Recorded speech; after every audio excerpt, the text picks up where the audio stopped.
good to sort of as a general blueprint to lay down, but then let life tell you which of those sort of, networks you should enhance and which you should actually remove.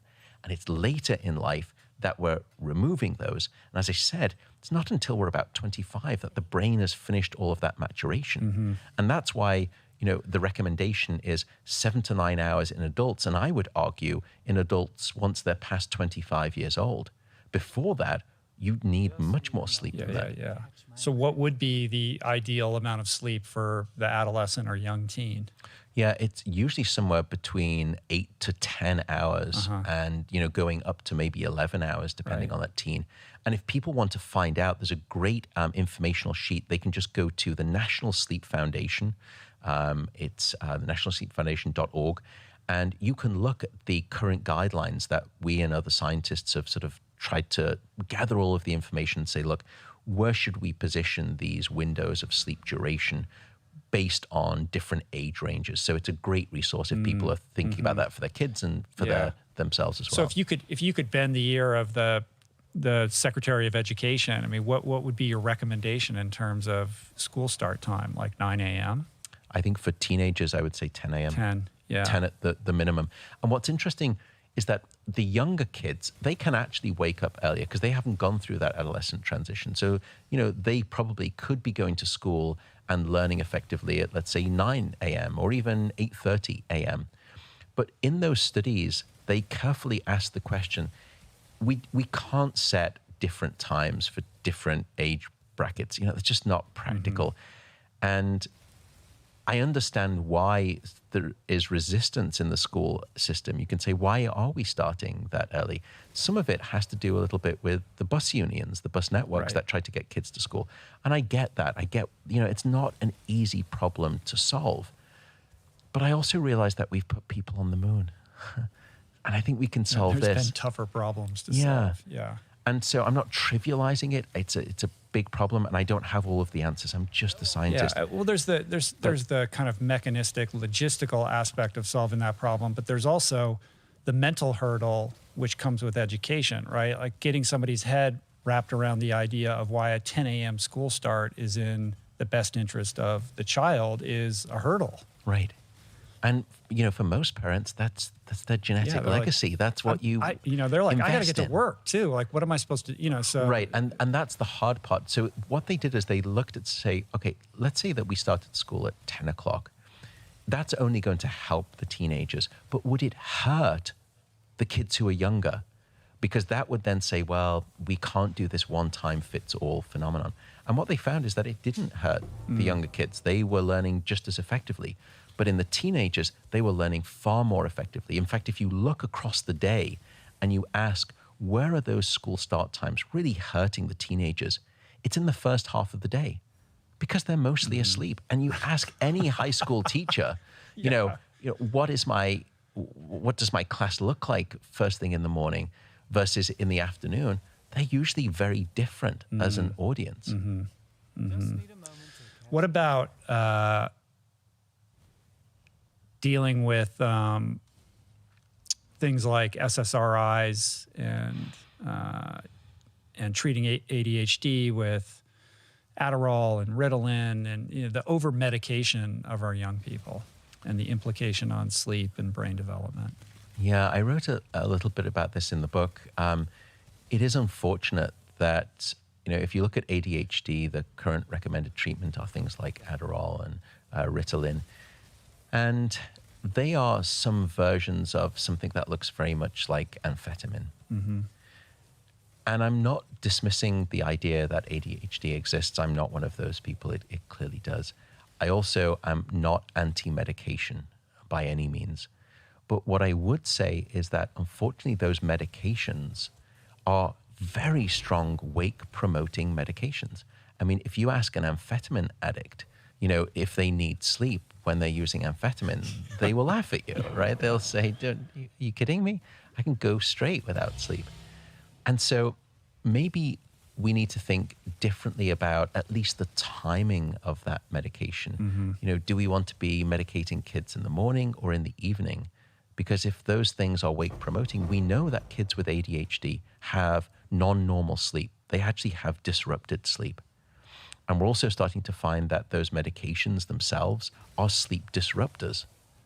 And so one wonders, Holy shit, what that is would be unfortunate. What the the fuck? efficacy, the benefit of those medications, which there are, but just timed correctly. And you are at least able to try and protect sleep. Or what if we could just come up with better medications that aren't so destructive to sleep? I think that, to me, would be a better approach. Is there research on antidepressant medication like the SSRIs and the implications for sleep? There are, yeah. So sleep is usually not normative when you're taking antidepressants. Now, that's a general statement, and it's too general, in fact. It really depends on which type of antidepressant, because different antidepressants will shift different neurochemical systems in the brain. So SSRIs stands for selective serotonin reuptake inhibitor. And serotonin is a key neurochemical in the regulation of sleep. We have found historically that people taking antidepressants will typically have a reduction in REM sleep. It really seems to hit hard on REM sleep. And as we may come on to discuss, sleep, and particularly REM sleep, provides a form of emotional first aid. REM sleep is what I've described as overnight therapy. And there's nothing that I've seen that, sort of is that much further from its effect size based on the evidence. And so one wonders whether or not we can look to alternative medications that, again, have at least some conceptual sensitivity to the things that regulate sleep and try to stay away from disrupting sleep. If sleep offers some form of assistance to depression, and we know that insufficient sleep predicts depression. We know that people who are depressed don't sleep very well. They have abnormal sleep patterns. So if sleep is a part of that disorder, and disordered sleep is a part of depression, then shouldn't we think about the medications that they take that are also sleep disruptive, and maybe think about finding ways where we time, again, the onset of the medication. I don't know how many doctors describe to their patients, not just take 2 of these, but when. 7 o'clock in the morning could be very different than 7 o'clock in the evening. In fact, that's true of many medications in terms of their sleep disruptive capacity. Yeah. For det somebody finde ud af med who, Panodiler. for whatever reason, schedule-wise or whatnot, can't seem to carve out the 8 hours of sleep a night, can this be made up for through napping or biphasic or polyphasic sleep? Like there always seems to be people who are doing all kinds of experiments with polyphasic sleep. But to my mind, I mean, obviously way more than I do, but it seems like those experiments always, like somebody's like, I'm just going to sleep every 2 hours, every 4 hours, but that never lasts very long, right? They always end up going back. It doesn't. So this sort of idea of what's called highly polyphasic sleep, some people will describe it as the Uberman sort of schedule. Some people have said Da Vinci it's part of once this like described self-optimization, kind biohacking. of thing, but it doesn't work, right? Not a good No, idea. it really doesn't. And there is nothing in our biology that would suggest that's how we should be sleeping. And in fact, it's quite the opposite. In fact, there's a lot in our biology screaming, you should not be sleeping like that. You're not designed to be highly polyphasic in your sleep, meaning multiple bouts of sleep. The only time that we do that is when we're infants, and it's sort of, I think Billy Crystal, who's a long time insomniac, he's got this joke and he says, I sleep like a baby. I'm awake every 2 hours, and that seems to be this highly polyphasic mentality too. So that doesn't seem to be the case. That doesn't seem to be how we should sleep. And I would strongly advise people not to do that. Should we be sleeping, though, differently than the way that we are in modernity? And I actually think there is an argument for this, because if you look at hunter-gatherer tribes whose way of life hasn't changed for thousands of years, they don't sleep the way that we do. They don't sleep in what we call a monophasic pattern, which is trying to get one long single bout at night and then we're awake for 16 hours. They sleep biphasically. So typically, depending on what season, be it winter versus summer, they will sleep for anywhere between sort of 6 to 7 hours at night. And then they will have this siesta-like behavior in the afternoon where they have a nap, getting this sort of fuller opportunity. So I think modernity, you could argue, has actually dislocated us from how our natural edict of sleep schedule. Is there any other evidence to support that? There actually is. Most people will know this. Somewhere between about 2 to 4 p.m. every day, you will have a drop, a pre-programmed, and it's genetically hardwired drop in your alertness. Yeah. Instead of, you know, that you're around the boardroom table after lunch, and all of a sudden you start to see these head bobs going on. You know, it's not people listening to good music. They're just giving way to what we call the postprandial dip in alertness. And it is decoupled on some level from the food coma, right? Like Correct. part of it is, oh, I ate a big lunch, but this is independent of that. You can prevent people from having lunch, and they still have, you know, and I put electrodes on their head. We can still measure this alertness drop. So it is independent of food. Right. Yeah. So siesta. So siesta, you know, and you can ask, well, if that is how we were designed to sleep, is there any evidence that something goes wrong when you change that natural behavior? And that actually happened as an unfortunate natural experiment in Greece a couple of decades ago. They decided that they were going to do away with the siesta policy. So if you went to Greece, you know, in the 1980s, and you walked around the towns, you would see on the shop windows, it would say open from, you know, 10 to 2 p.m., closed from 2 to 5 p.m., and then open from 5 to 10 p.m. Because there was a standardized siesta practice. They decided to do away with that. And so Harvard researchers said, okay, we're going to see what happens. What are the consequences? And they focused on cardiovascular disease. So they tracked the sleep and the health, the cardiovascular health of well over 23,000 Greeks. And what they found is that across that 5-year period, there was a 37% increased likelihood of having a heart attack. Wow. Holy In fact, shit. it was worse in males. In males, there was a 60% increase in likelihood of having a heart attack. Yikes. And what was happening, it seemed, if you looked at the data, is that they were still sleeping the same, maybe just 6 hours a night. And they were doing away with the nap during the day, and they weren't replacing that sleep time back into their night phase. They were staying true to what they'd been doing before at night, and they'd just been shortchanged of their sleep during the day, and that led to cardiovascular health consequences. Wow. So if no siesta, you got to make sure you get the 8 hours. But if you're doing, if you're engaging in that hunter-gatherer practice, you can go 6 and 2 or whatever, and that seems to be fine. I would say that there's probably a couple of caveats with naps, though. Naps are a double-edged sword. If you are struggling with sleep at night, the recommendation is do not nap during the day, because what you want to do is build up all of that healthy sleepiness, and it's a chemical called adenosine. It's sleep pressure, essentially. And the longer that you've been awake, the more of that adenosine, the more of that sleep pressure builds up. And it's not a mechanical pressure in your brain. Don't worry, it's a chemical pressure to sleep. And then after about 16 hours of being awake, there seems to be enough adenosine, enough Holy sort of shit, this is actually sleepiness good. to be What the weighing down on your fuck? shoulders that now you can fall asleep and then stay asleep. So if you're someone Oh who my has fragile God. sleep or insomnia, you shouldn't nap during Unlike the day, it's your nine, though. because taking a nap during the That's day depressing, though. will actually just, it's almost like a pressure valve on a steam cooker. You just release some of that healthy sleep pressure that's been Right. building up. And now when it comes time to fall asleep or stay asleep at night, it's that much harder.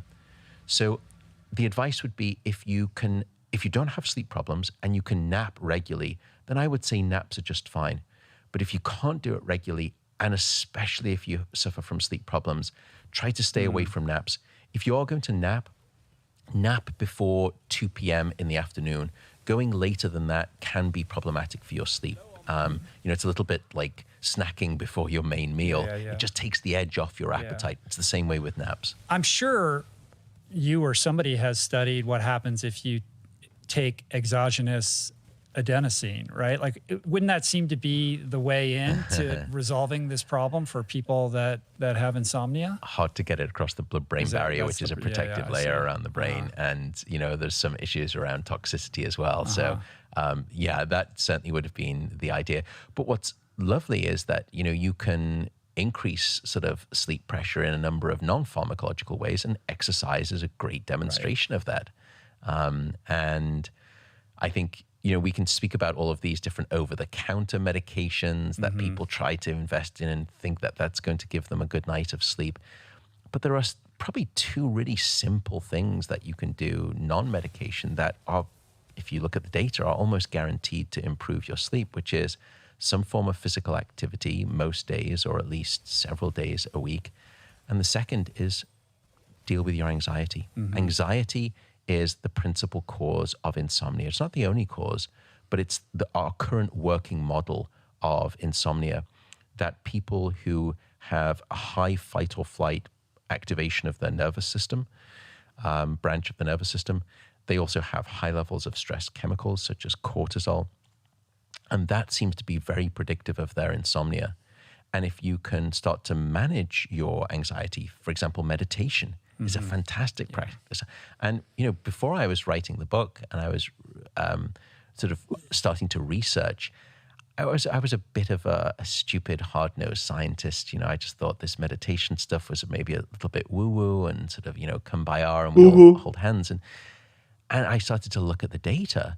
The data was immensely powerful and very robust, that people, when they are suffering from insomnia, if you put them into a meditation, a mindful practice, you can actually drop the severity of the insomnia in a way that medications, such even prescription medications, can't come close to. Yeah, I mean, I just know, well, first of all, if I don't exercise, forget about it. Like, I know I'm gonna struggle with sleep. Yeah, me too. At night. And if and when I have difficulty falling asleep, or I wake up in the middle of the night, I've become very attuned to what my mind is doing. And it will generally default to some problem that I'm having or conflict that I'm trying to resolve, and I'll just loop some narrative. And that produces a tremendous amount of anxiety, which obviously prevents me from falling asleep. So I notice that, and then I course correct through either some kind of mindfulness practice to kind of create space and push that narrative aside, or overcome it with a different narrative. And sometimes I'll just think about a book that I'm reading or a movie that I saw, and I'll just immerse myself in that narrative, and that's like a distraction. Exactly. That literally short circuits that other anxiety producing narrative, and I fall asleep. You're so right. So I think, in this modern day and age, sort of, the MTV, fast food, 24/7 society, we're constantly on sort of reception, particularly with now all of this digital technology, and rarely do we do reflection. And unfortunately, the one time when we do reflection is when our head hits the pillow. And that's the last time that you want to go into rumination. You don't want the Rolodex of anxiety spinning up, which is what you're sort of, describing, because that leads to something that we call catastrophization, that you start thinking, oh, what didn't I do today? And what do I need to do more of tomorrow? And then I forgot this. And at that point, good sleep is not going to be invited into the brain. By the way, counting sheep does not work. There was a scientific study done by a colleague of mine at UC Berkeley that demonstrated, in fact, if anything, it hurts your sleep. But if you're catastrophizing, it would probably be better to start counting sheep. It could be, but what you described was actually what she found. Far better was to engage in some kind of a mental aspect. And what they found was, take yourself on a walk. Think about a walk that you know in the forest or in nature or down on the beach, and just start to try to walk yourself through that. Or think about, a book that you're reading, or think about sort of a podcast, and anything to get the mind off itself. So, for example, I feel embarrassed to say this, but I love racing cars. And so if I'm struggling with sleep, which I do too, I am not immune to bad nights of sleep. And I've had bad bouts of insomnia. It's so comforting to hear that. I'm just as fragile. And so what I'll do is, I'll put myself and I'll think about the track, and I'll, drive myself around the track. I know which gear I need to be in, where my braking zones are. And then the next thing I know is I'm waking up in the morning, and I just drifted off because I've taken my mind. No, it's great. It's sort of a different version of what I do. What kind of cars do you race? Oh gosh, I've raced all sorts, BMWs, Porsches, Wow. but my real love and the car that I own is a little Mazda Miata. When you're a professor, you can't really go racing in $500,000 cars, and I love it to pieces. It is a car unlike a Ferrari or a Porsche. When you're going 40 miles an hour, it feels like you're doing 100. Whereas in a Porsche, when you're doing 100, it feels like 40 miles an hour. Yeah. So I'm usually the slowest guy on track, but it brings me a lot of joy and satisfaction. That's cool. Well, let's talk a little bit about best practices then. I feel like we're at that juncture. And I want to do this by walking you through the extreme lengths that I've gone to. I know a little of your sleep history. Tent included. Yeah, I sleep in a tent. Roll. Causes a lot of consternation and confusion from people that listen to this show. But I'll just provide a little background to that. Like, historically, I've had issues falling asleep. Part of it, and I'm interested in your take on this, is I think my sense is that it germinates somewhat from being like an extreme ultra endurance athlete. I've gone through periods of my life where I've put my body through just unbelievable rigor, like 25-hour training weeks where you're just so exhausted. Sleep is a non-issue. Sleep is not a problem when you're pushing yourself that hard. But it's been many years since I've been kind of habiting that space. And now, but I've acclimated, my physical body is acclimated to doing that, right? So now, if I go out for a 1-hour run or I go on a casual bike ride, it's not enough. Like, I'm not getting enough of the fatigue to create the restful state that I aspire to be in. Like, I have to exercise more than the average person, which is challenging when you're a busy person. So there's that. On top of that, my body's like a furnace. Like, I literally burn hot. And my wife likes the bedroom a lot warmer than I do. And we would have this back and forth over many years where, it's too cold for her. I'm on top of all the covers. She's underneath them, shivering. It wasn't working. And as kind of a joke, I went, and we have a flat roof off of our bedroom. And I went and I just, pulled a twin mattress up there and slept there one night. I had an unbelievable night of sleep. I thought, this is fantastic. It's nice and cold out, the desert air, even in the summer. And I graduated from that into getting a tent, and I've been sleeping in a tent ever since. I absolutely love it. The cold air, being under the stars, and being under a bunch of blankets, including a gravity blanket, which I'd love your thoughts on, which I found to be really helpful, speaking about the sympathetic nervous system and trying to calm myself down. An eye mask and nature sounds and, magnesium, like all kinds of stuff. And the idea being, of course, to create the optimal situation for the best opportunity for 8 hours of sleep every night. And like yourself, I don't always, despite all of that, sleep still eludes me many nights. But more often than not, I'm getting more high quality sleep than I used to. But I'm interested in how this kind of measures up with what you found through your studies about best practices, specifically temperature, air quality, all these kinds of things. So and so I think there are probably maybe 5 tips for better sleep tonight, if you sort of could suggest that, or trying to optimize your sleep. And temperature regularity, darkness, walk it out, and then alcohol and caffeine. And I'll save the last one because it usually, if you don't find me deeply unappealing right now, you will after that 5th one. Temperature is a fascinating one. We know that your brain and your body need to drop their core temperature by about 1 degree Celsius or about 2 to 3 degrees Fahrenheit for you to fall asleep and then stay asleep across the night. And that's the reason that you'll always find it easier to fall asleep in a room that's too cold than too hot, because too cold is taking you in the right thermal direction for good sleep.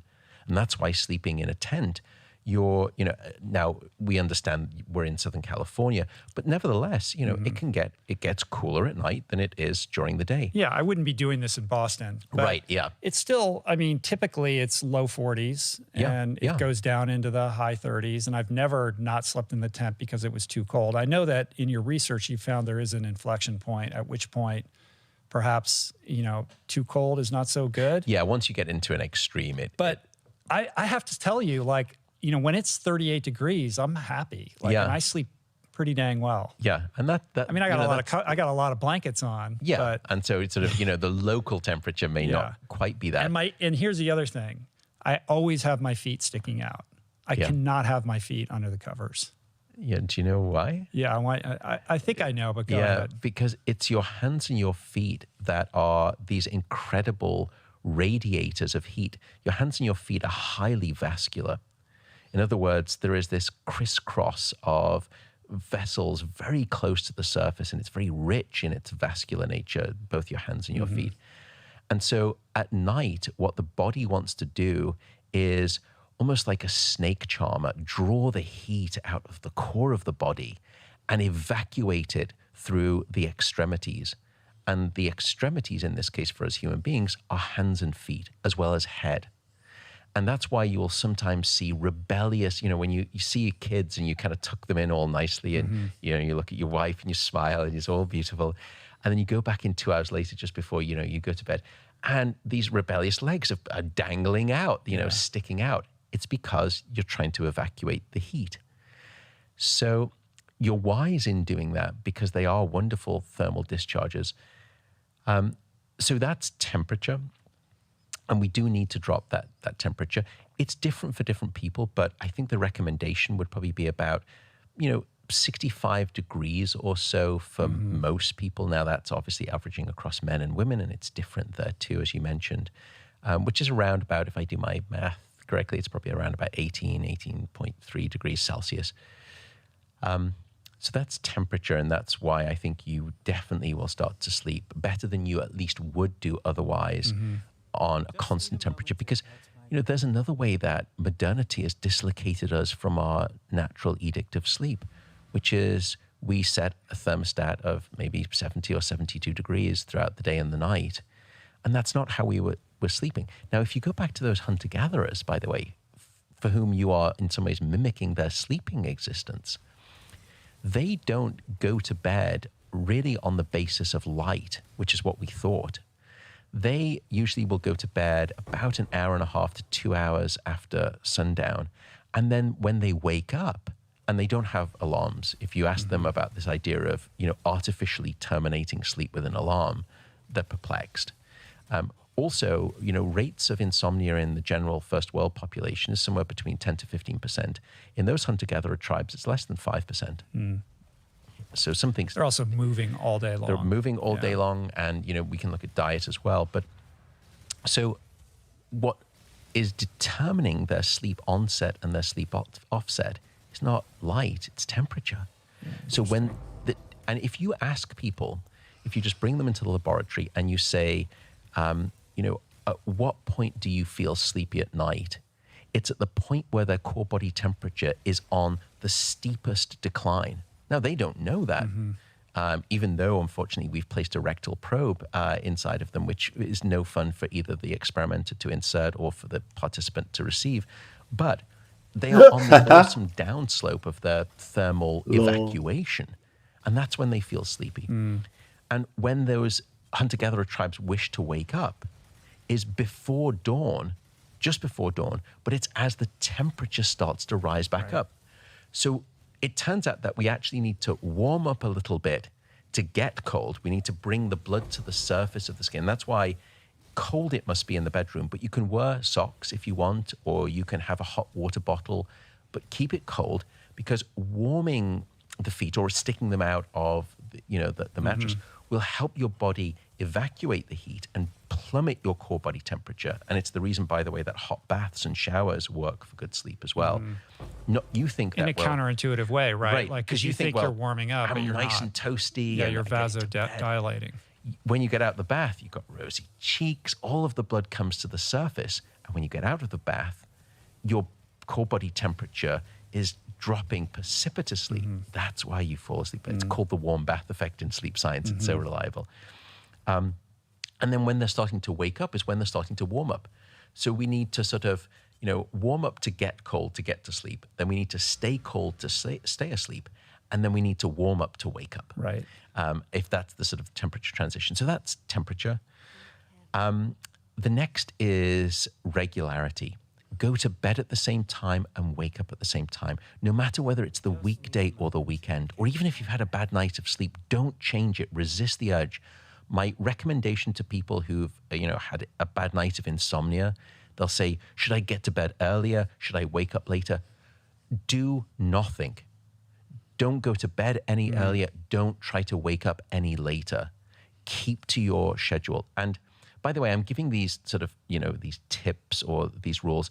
People don't respond to rules. People respond to reasons, not rules. And that's why if you don't mind, I'm sort of diplomat. Trying to give some explanation as to underlying it. But the reason that regularity is king is because it will anchor your sleep, and it will improve the quantity and the quality of that sleep. Because deep within your brain, there is a master 24-hour clock. And it expects regularity and thrives best under conditions of regularity, including the regulation of your sleep-wake schedule. Sorry, I just want to interrupt with one thing, which is on that subject of the internal clock.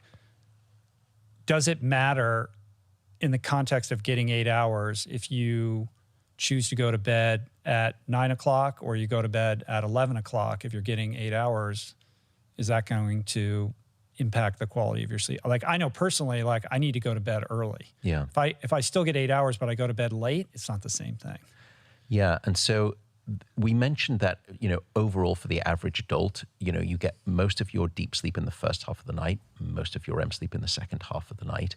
But it's not quite that simple. And by the way, some people will say to me, isn't the sleep that you get before midnight twice as valuable as that you get after midnight? And there's nothing, the stroke of midnight, there's nothing about the sleep that you were getting at 11:59, p.m. and the sleep that you're getting at 12:01 a.m.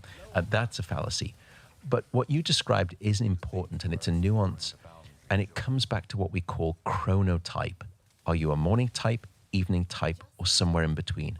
And it's about a third split across the population. You don't get to decide. It's not, if you're a night owl, it's not your fault. It's gifted by way largely of your genetics. It was gifted to you at birth, and it is hardwired. And we now know the genes, at least 6 different genes, determine whether you're a morning lark or an evening owl or sitting somewhere in between. But it's interesting to know that that's a genetic disposition. You can't compel a night owl to be a morning person. No, people have done all sorts of incredible things, and there is some degree of wiggle room. You can do, I think there's about 5 or 6 different things that they tried, but all you can really do is drag a night owl back by maybe 30 minutes, and that's really it. So what you're describing there in terms of the quality of your sleep is important, because it's less about where any adult places their 8 hours on the 24-hour clock face. It's more about where that individual adult is trying to sleep in harmony with their chronotype rather than against their chronotype. Now, unfortunately, modernity is predisposed to a heavy bias and a discrimination towards morning types. It's this type A culture that rise and grind, you get up in the morning and it's all about the early bird catches the worm. Well, I can also tell you that, the second mouse gets the cheese. So you need to be really mindful of your chronotype. Now, you can figure out your chronotype if you want. You can just go online and you can, what's the best? Probably search something called Morningness Eveningness Questionnaire. And I can send you a link that we can even put in the show notes, the MEQ. And it's a series of questions, and you will determine what type you are, trying to then sleep at the right timing in accordance, in harmony, rather than in desynchrony with your chronotype, is when you will get the best quality of sleep. That's why you say, if I go to bed at midnight and I sleep in it till 8, sometimes I kind of have a sleep hangover. I just feel miserable. But if I get to bed at whatever time you normally do, earlier in the evening, and wake up earlier, that's my sweet spot. Right. Most people probably know what their type is. They do, right? Well, I think yes and no, because, in some ways, even the middle ground folks will think that they are, perhaps more evening type than they actually are because of technology. You know, we've done a lot of work in the sleep field. We, the royal we.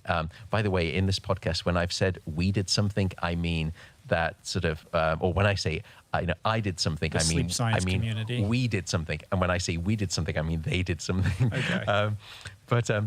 So we've done a lot of work looking at technology and the invasion of technology into our lives and into our evenings and into the bedroom. And certainly those blue light devices are damaging to the release of melatonin, which we'll come on to when we speak about darkness. But it's not really that which now seems to be carrying the vote of technology-based sleep disruption. It's that these things are activating. They are designed to capture your attention and make you more alert.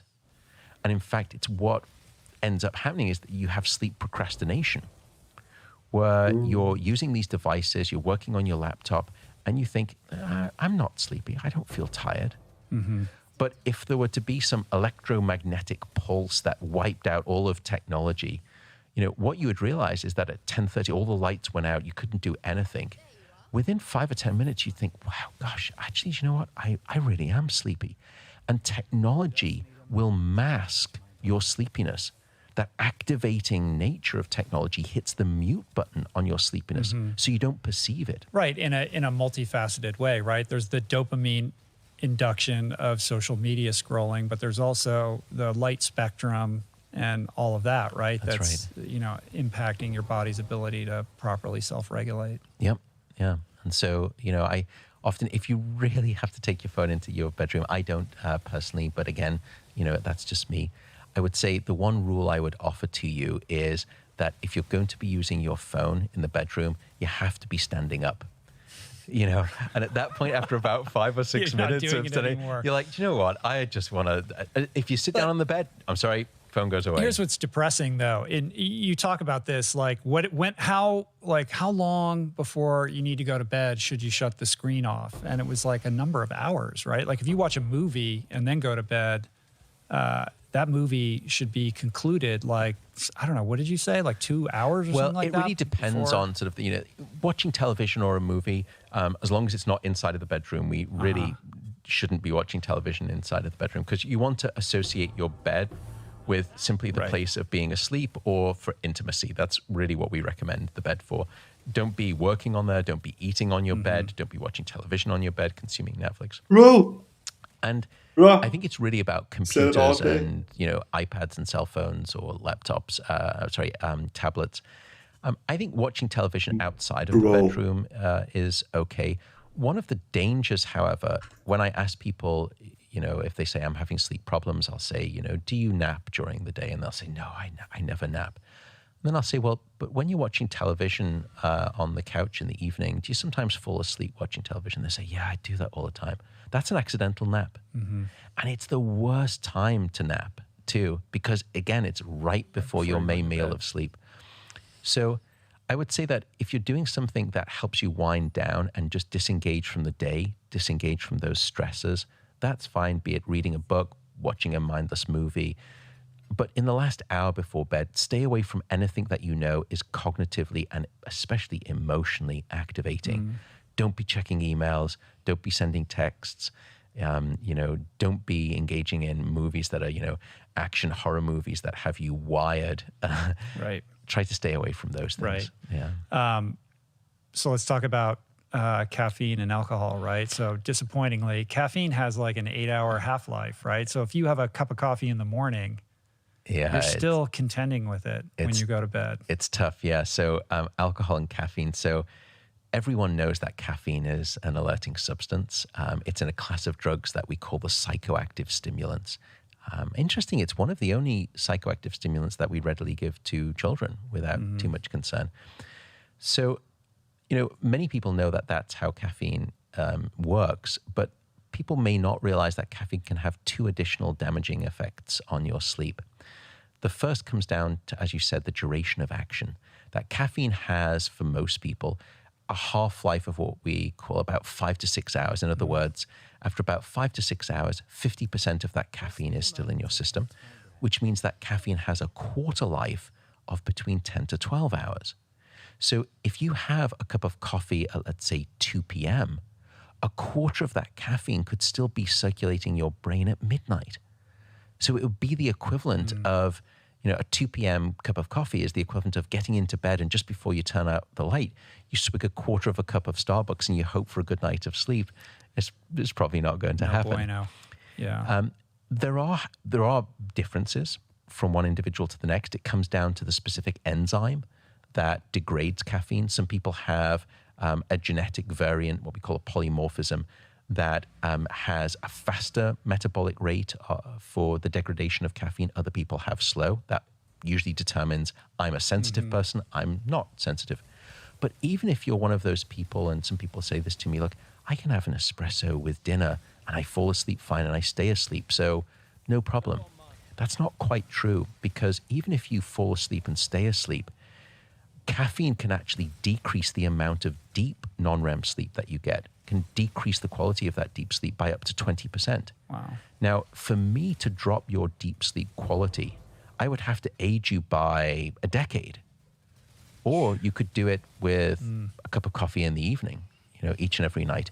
And the problem is that then those people, when they wake up the next morning, they don't remember struggling to fall asleep. They don't remember waking up frequently throughout the night. So they don't put two and two together. But now they feel unrefreshed and unrestored by their sleep because they weren't getting the deep sleep. And now they find themselves reaching for drink more caffeine. 3 cups of coffee in the morning. And then because they may not be able to get to sleep at night, then they're reaching for sleeping pills. So it's this sort of, it's the stimulant in the morning, it's a sedative in the evening, and it's a very difficult cycle to break.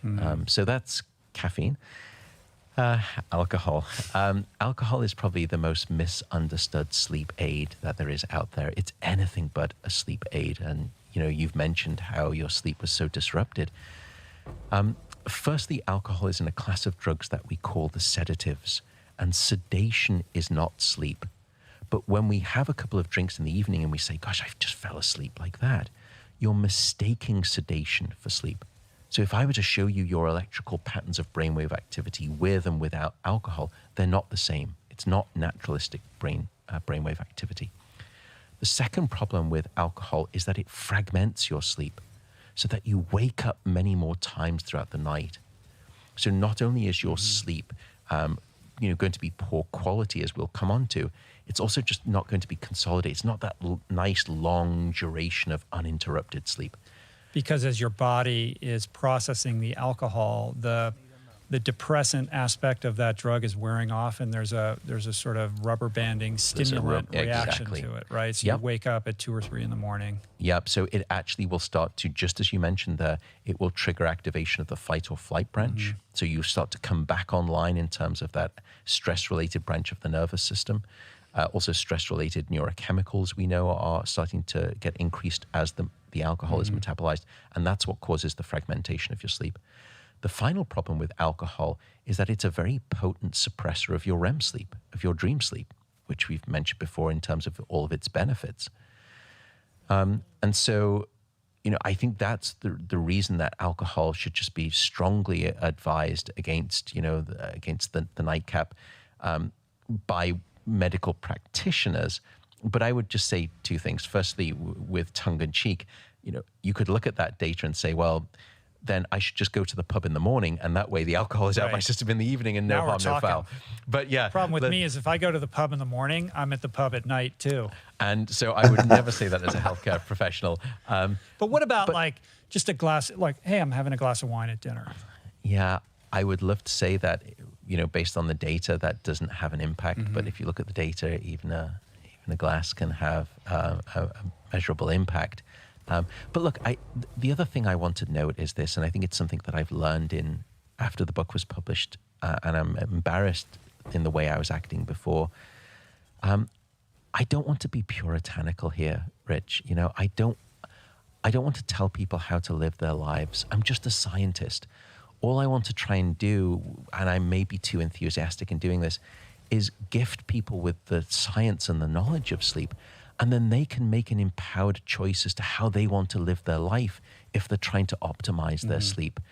So I do want to mention that. I'm not finger wagging, and I shouldn't be telling anyone how to Matt, live I their don't life. think anyone's getting that impression. I think it's don't it's know. like, look, this is what's going on. Like, make your own, like, choose accordingly, right? But just so Yeah. everybody knows, like, let's be clear about what the science says in terms of how this impacts you. Yeah, but I think I've been sometimes overstepped the mark, so it's good. You're to such a say that. gentle guy. But I also should say, like, I love how enthusiastic, because you talk about this stuff a lot, but you're so enthusiastic. Your whole body, like, lights up when you talk about this stuff. So. It's the most. I fell in love with, I fell for sleep like a blind roof. It was just the most amazing thing as I was starting to study it. And it is a love affair that has lasted me 20 years, and I am still beguiled by this beautiful thing called sleep at night. Yeah, there's so much more still to be learned, right? Like, Yeah. I mean, I think it remains one of the last great scientific mysteries. Yeah. I would say, though, and the reason that someone like me is able to write a book that's over 130,000 words is because we've learned more in the previous 50 years about sleep than we did in the previous 5,000. And even just 30 or 40 years ago, we used to ask the question, what is sleep good for? And the crass answer was that, well, we sleep to cure sleepiness, which is the fatuous equivalent of saying we eat to cure hunger. That tells you nothing about, the nutritional, physiological, metabolic benefits of food. Now, 30 or 40 years later, we've had to upend that question. We've had to ask, is there any major organ system in your body, or is there any operation of the mind that isn't wonderfully enhanced when we get sleep or demonstrably impaired when we don't get enough? And the answer seems to be no. Right. I have to ask you this. Every full moon, I don't sleep. And I don't know if it's psychosomatic or there's some kind of lunar gravitational pull occurring, but have you looked at this? We have. Have you? Yeah. Please do tell. There's some conflicting evidence. So some reports have found this effect, other reports have not. And it may be different for men and women, even, some of the reports are saying. On average, people sleep less with the full moon. So have you ever thought about the term, or what the term means, lunatic? And it occurred to me when I was doing that work, based on the relationship between sleep and your emotional health, that your emotional integrity falls apart when you're not getting sufficient sleep. You become emotionally unhinged. You become pendulum-like in your emotional irrationality. It occurred to me, I wonder if part of the derivative of that term, we've got all of these things, the werewolf and people getting it goes crazy. back forever, right? Yeah. Right. Like when the moon's out, people lose their minds. Right. And, I think some of that is due to, different practices around the celebration of the moon phases, etc. But, I think if you believe some of the reports, but again, some of the reports have failed to find this effect, sleep duration decreases. Why would that be? There are some theories around that, which actually I should finish up my tips, and there's just two more of them, but this is nice because it brings us back to this. With a full moon, obviously, as long as it's not a cloudy night, you get more luminance. Right. And that light of that luminance can actually decrease the hormone of Det er umådeligt fascinerende.